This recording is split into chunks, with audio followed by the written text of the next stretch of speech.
If the air compressor is belt-driven, what should you look for in checking the belt? Check for excessive wear, cracks, and tightness. Before checking the free play and manual slack adjusters, you should park on level ground, chalk the wheels, and release the parking brakes. Since brake adjustment is so important, Centurion Video has a tape, Air Brakes, Check 'em, that shows how to check both manual and automatic slack adjusters. With a fully charged air system, the engine off, and the brakes released, what should be the maximum air leakage? For a combination vehicle or bus air brake system, 3 pounds per square inch in 1 minute, or for a single vehicle, 2 pounds per square inch in 1 minute. Then, applying 90 pounds per square inch, what is the maximum air loss after the initial air pressure drop? For single vehicles, 3 pounds per square inch in 1 minute, and for combination vehicles, 4 pounds per square inch in 1 minute. To check the air compressor governor cut-in and cut-out pressures, you pump the brakes while running the engine at a fast idle. When should the air governor cut out the air compressor? At about the manufacturer's specified air pressure.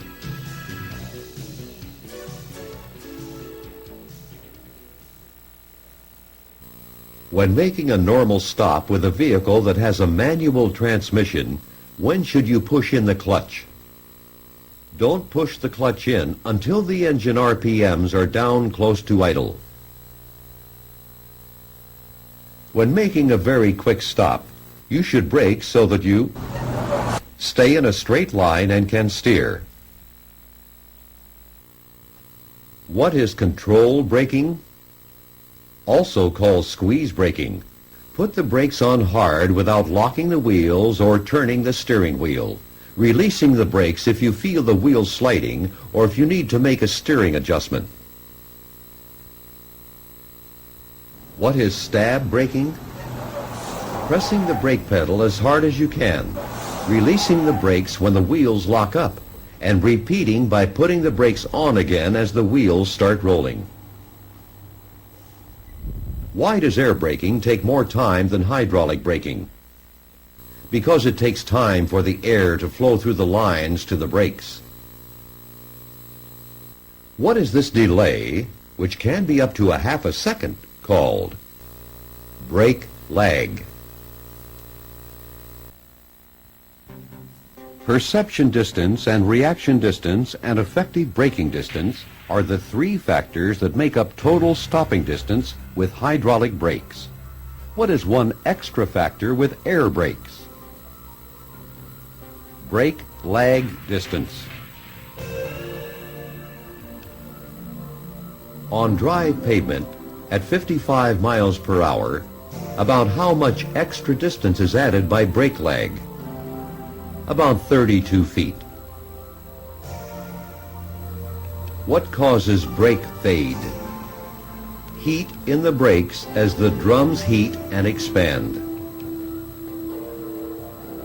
How should brakes be used when driving down long grades?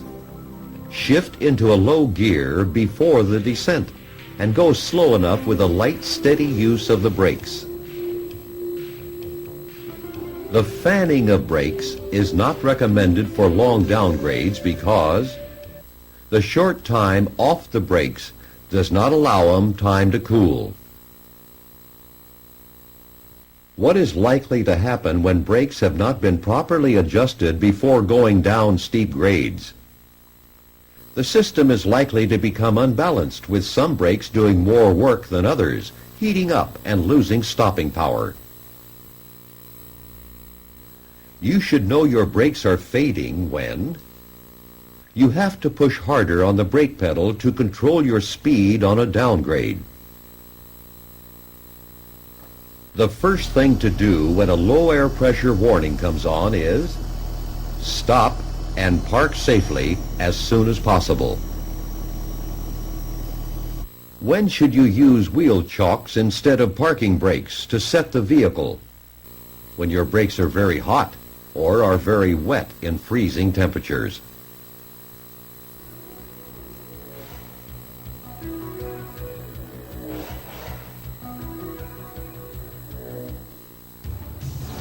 The commercial driver test devotes more time and questions to air brakes than to any other vehicle equipment.